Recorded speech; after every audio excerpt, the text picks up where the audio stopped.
Teach Me Grappling. What's up, guys? Brian Peterson and Felista. We've got Trent Munoz here, and these boys are going to be showing you guys some awesome single leg counter stuff that Anton has in store. It's like a series. Is it like a series? Yeah, like Lord of the Rings.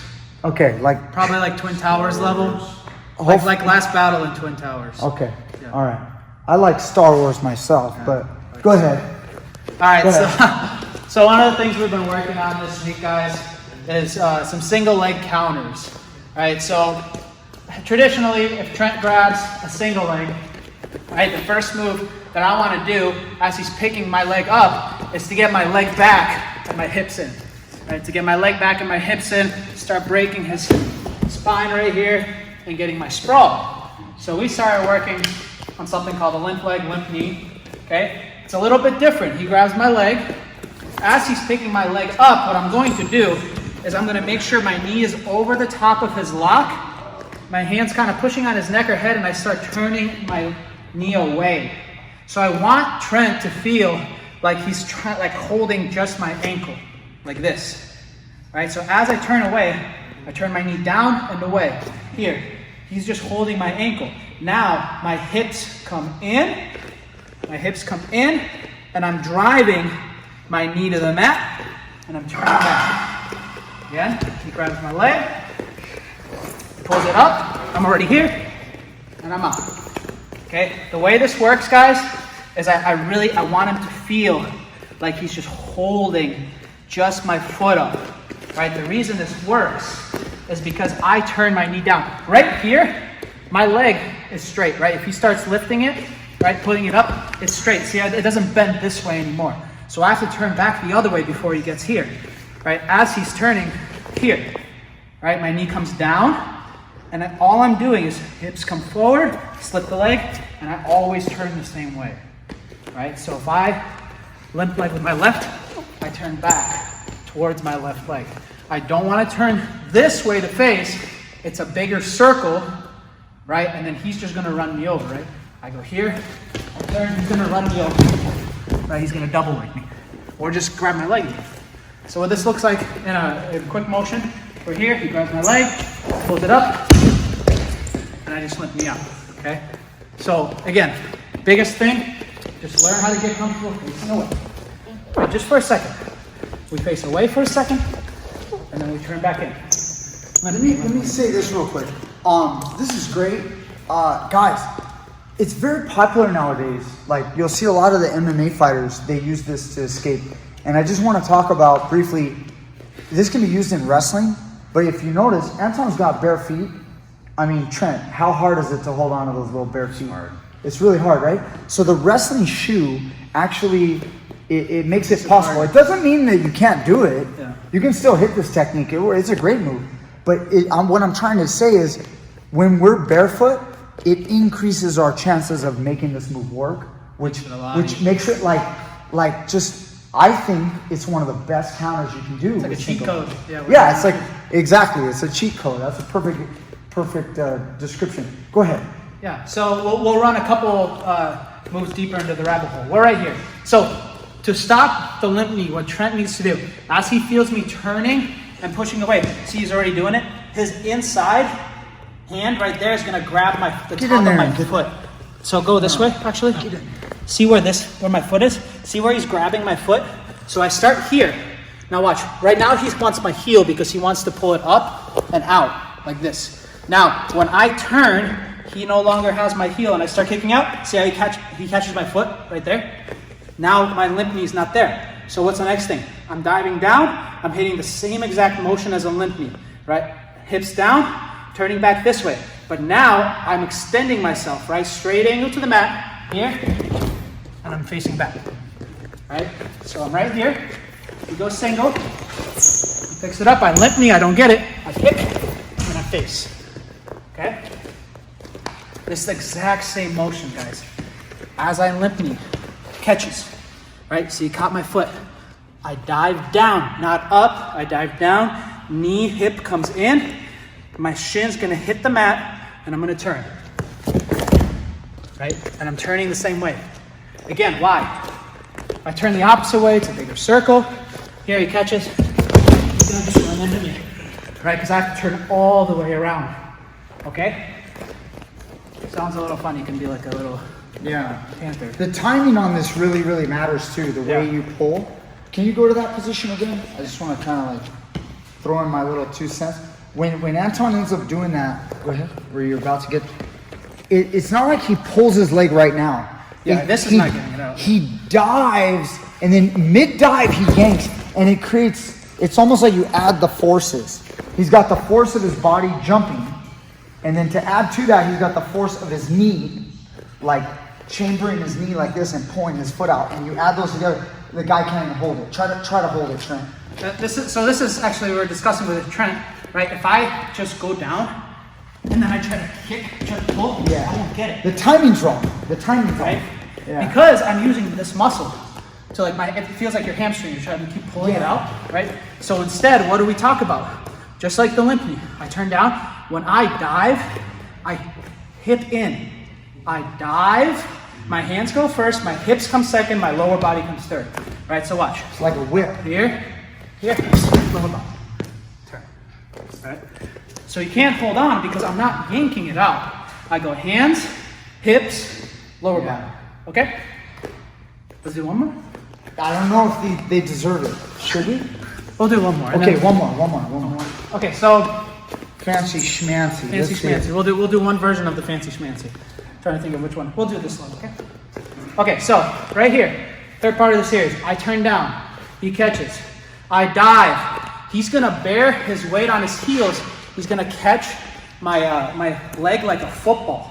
And he's gonna pull it across. Remember, I guess we didn't talk about single legs. Remember, single leg, he wants to pull it across his chest. This is the good position, right? If it's on this side, bad position, right? No strength here. Good position, right? So, put it in between.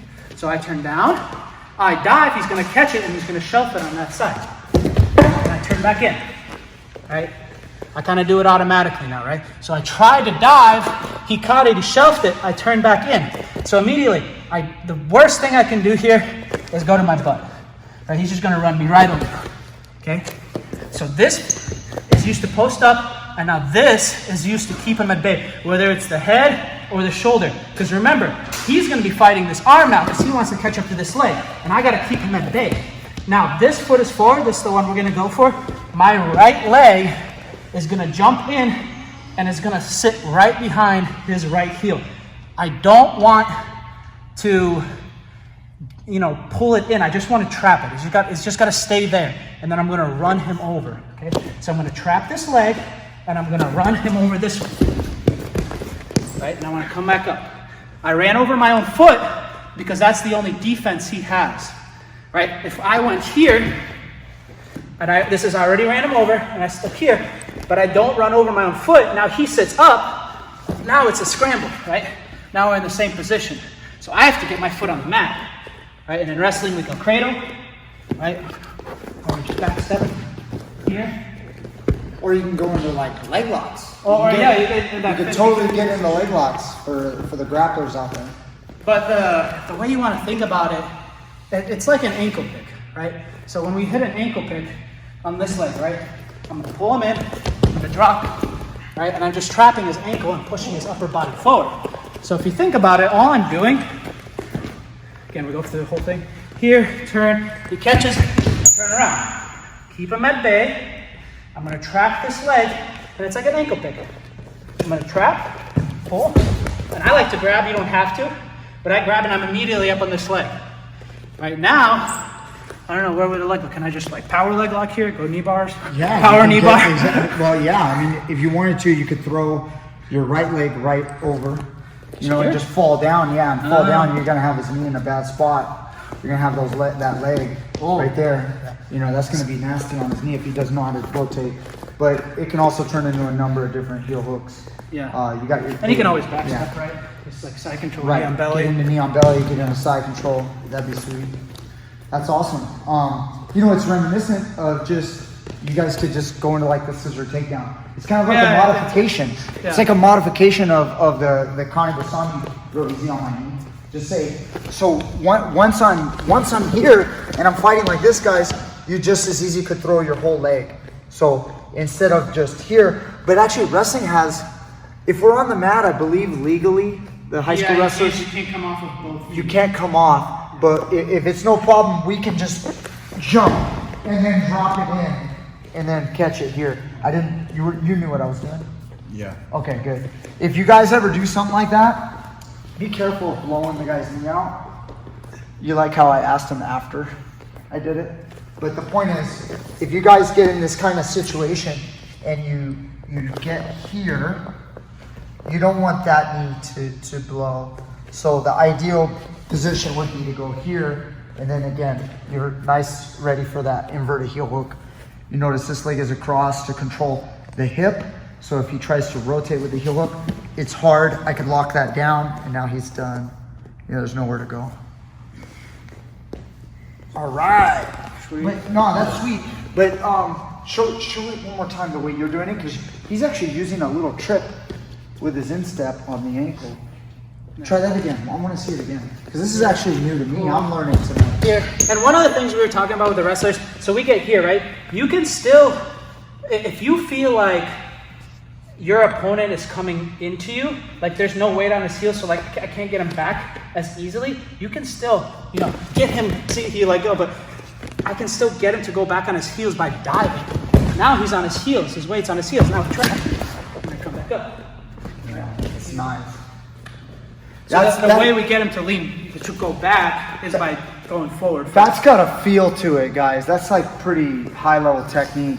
You got to have a feel for that, like, so you understand, like, what is he doing? Is he chasing you as you're pulsing on him? Is he trying, is he trying to really pull you? In the sport of wrestling, we have boundaries.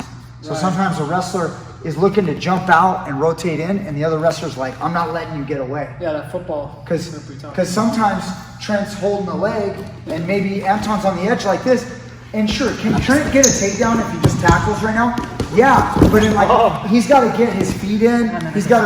There's all that stuff that goes on in the sport of wrestling. And because Trent knows that, sometimes Trent's pulling him back in the middle. So if he's pulling back in the middle, perfect for Anton. Pull him back in, Trent. See that?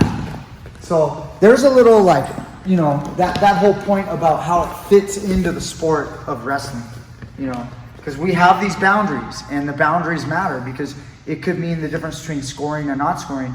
So if you guys, anybody has, you're wrestling, you guys have either wrestling experience, you wrestle in high school or college, you kind of I'm sure you guys understand that. There's guys that don't want you to go out of bounds. They don't always drive into you and tackle you because you end up out of bounds. No points. So that's an awesome technique. I learned something tonight. I hope you guys did as well. Anton, thank you so much. Trent, you're always amazing as a partner. And you have the best smiles. There you go. There you go. All right, guys. Teach Me Grappling, please get into our YouTube membership. Also, I got a comment today. Haven't responded yet. I'm going to respond tonight. Someone contributed to Patreon, and then they were like, hey, where's the content? Or like, can I get the same content that I get in the YouTube membership? No, you cannot. So I want to make that clear, guys. Patreon is something we did before. The YouTube membership is something new to our channel. And so Patreon doesn't give us that option. We're not able to do that. So what we've done is we've created the YouTube membership. We still have a lot of people on Patreon. If you're on Patreon, feel free, if all you have is the money that you contribute to Patreon, if you want to contribute to the YouTube membership, you can do that, so you can become a part of our membership. And then why? Because then you might get access to our little secret content that we drop every now and then, little extra content that we don't drop on this channel to everyone. So if you're on Patreon, it's perfectly okay to cancel there if you need to. And if you guys want to continue to support me on Patreon just because you love the channel, we always try to give you guys great stuff all the time. Please continue to do so if you can. It helps us out, obviously. We're trying to beef up the channel. We're bringing on Majid. We've got Anton. I got more people. I got lots of my top students are showing some great technique. And then even though I'm getting old and busted up, I'm still here to show you guys everything I know. So thank you guys so much. Appreciate you guys, and I'll see you guys next time with more great stuff.